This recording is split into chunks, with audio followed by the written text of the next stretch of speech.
말의 중요성을 강조한 속담이나 명언들이 참 많습니다.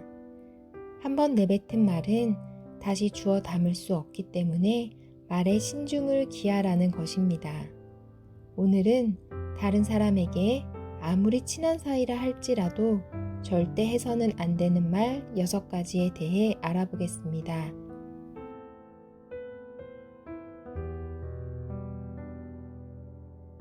1. 다른 사람 험담. 법으로 정해놓은 것은 아니지만 분명 살아가며 지켜야 할 언어의 룰이라는 게 있습니다. 그래서 말의 표현이 일정 선을 넘으면 법적 분쟁을 낳기도 합니다. 가장 무서운 것은 내가 던진 말의 결과가 언젠가 반드시 나에게 돌아온다는 사실입니다.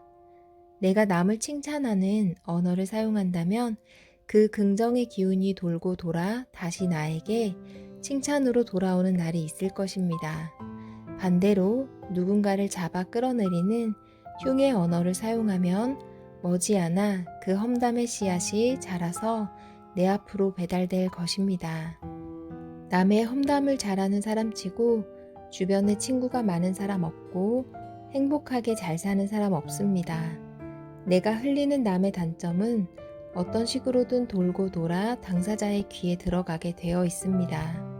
누군가와 남의 험담을 하게 되면 듣고 있는 쪽에서는 그 당시에는 맞장구를 쳐줄지도 모르지만 내가 없는 곳에서는 내 험담을 하고 있다는 것을 명심해야 합니다. 당사자가 없는 곳에서 그 사람의 험담을 하게 되면 그것은 그의 단점뿐 아니라 미성숙한 나의 모습까지 모두 드러내는 것이 되고 험담의 당사자와 그것을 듣고 있던 사람, 이렇게 모두의 신뢰를 잃게 됩니다. 2번째, 말하고 난 뒤 걱정할 나의 약점. 나의 약점을 말한다는 것은 그 사람과 친한 친구라고 생각하기 때문에 마음에서 순수하게 우러나오는 것입니다. 가까운 친구가 되는 가장 좋은 방법이라고 생각해서 나의 약한 부분을 드러냄으로써 너와 친하고 싶다는 신호를 보내는 것입니다. 너무 친해서 못할 말이 없는 사람이라 모든 걸 털어놓았지만 상황이 바뀌어 그 사람과 예전만큼 친하지 않은 관계가 되는 경우 있으셨나요?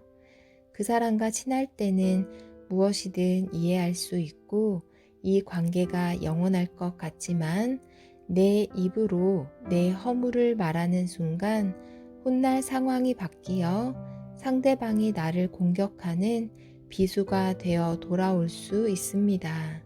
상황은 언제나 바뀔 수 있으니까요. 그 이유만이 아닙니다.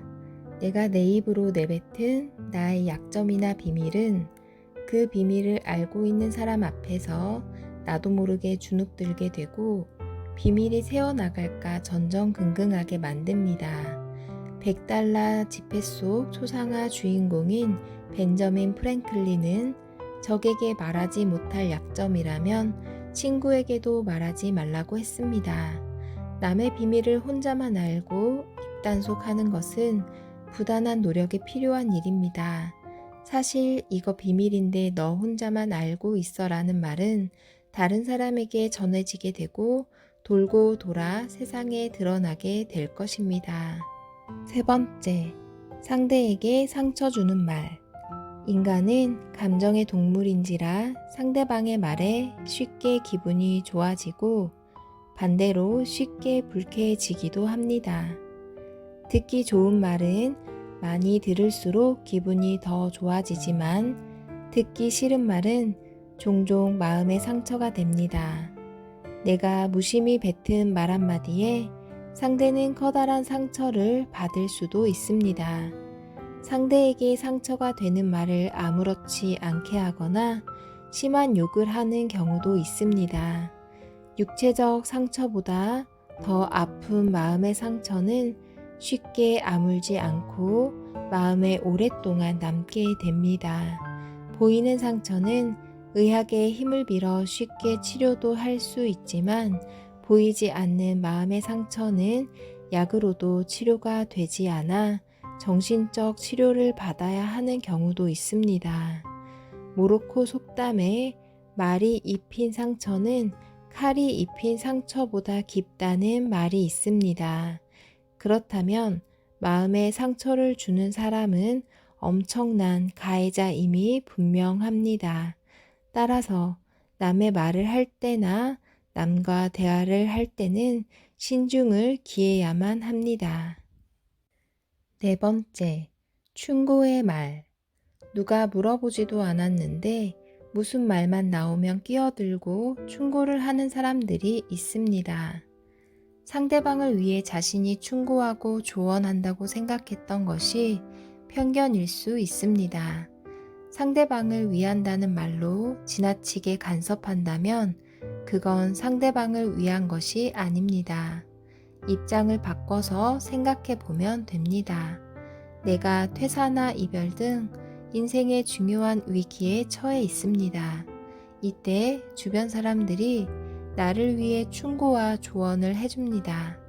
처음에는 고마운 마음이 들지도 모릅니다. 그런데 내가 묻지도 궁금해하지도 않은 충고를 계속 듣는다면 어떨까요? 이 말 저 말을 듣고 갈팡질팡하다가 어떤 선택이 나를 위한 것인지 헷갈리고 더 혼란스러워질 수 있습니다. 솔직하고 정중한 대화의 목표는 상대를 변화시키는 것이 아니라 상대의 마음을 여는 것입니다. 상대방과 대화를 나누고 싶다면 자신의 견해를 잠시 내려놓아야 합니다. 다섯 번째, 자랑하는 말. 돈 자랑, 자식 자랑, 인맥 자랑 등 모든 종류의 자랑은 나의 우월감을 드러내고 싶은 심리가 내포되어 있습니다. 내 자랑을 들어주는 사람이 나보다 능력이 없는 사람이라면 그에게 박탈감을 일으키게 되고, 나와 비슷한 수준의 사람이라면 경쟁심을 불러 일으키게 됩니다. 기쁨과 슬픔을 같이 나누는 것이 진정한 친구라고 생각할 수 있지만, 친한 사이라고 해도 질투가 생겨나는 것은 인간의 자연스러운 감정입니다. 내가 듣는 사람이 되었다고 상상해 보면 그런 감정을 쉽게 이해할 수 있습니다. 자랑은 하지 않는 것이 좋지만 기쁨을 이기지 못해 자랑하고 싶을 때는 반드시 상대의 기분을 먼저 배려해야 합니다. 타인의 감정에 대한 배려 없이 오직 나의 자랑을 다른 사람이 잘 들어주기만을 바라는 것은 나의 욕심입니다. 여섯 번째, 거침없이 하는 말. 우리 모두의 마음은 투명한 유리 같아서 서로가 서로의 마음을 훤히 볼 수 있다면 어떤 일이 벌어질까요? 상대의 속마음을 알 수 있으니 속을 일도 없고 좋을 것 같지만, 내가 싫어하는 사람 앞에서 전혀 내 마음을 감출 길이 없다면 이 세상의 직장 생활과 인간관계는 아예 불가능할지도 모릅니다. 그래서 내 마음은 나만 알 수 있고 상대방에게는 말을 통해서 전달할 수 있는 것이 다행인 것입니다. 그러므로 내 마음을 직설적인 언어로 단호하게 표현하는 것은 적을 만들고 인간관계를 힘들게 할 수 있다는 것을 기억해야 합니다. 말과 태도는 언제나 부드럽게 하는 것이 좋습니다. 좋은 말은 좋은 미래의 씨앗이라고 하였습니다. 부드럽고 고운 말, 상대방을 배려하는 말을 통해 더 긍정적인 나날이 되리라 생각합니다. 오늘은 절대 해서는 안 되는 말 6가지를 통해 말의 중요성에 대해 알아보았습니다. 생각이 모여서 말이 되고, 말이 모여서 행동이 되고, 행동이 모여서 습관이 되고, 습관이 모여서 성격이 되고, 성격이 모여서 완전한 내가 되고, 이런 내가 모여서 내 운명이 결정됩니다.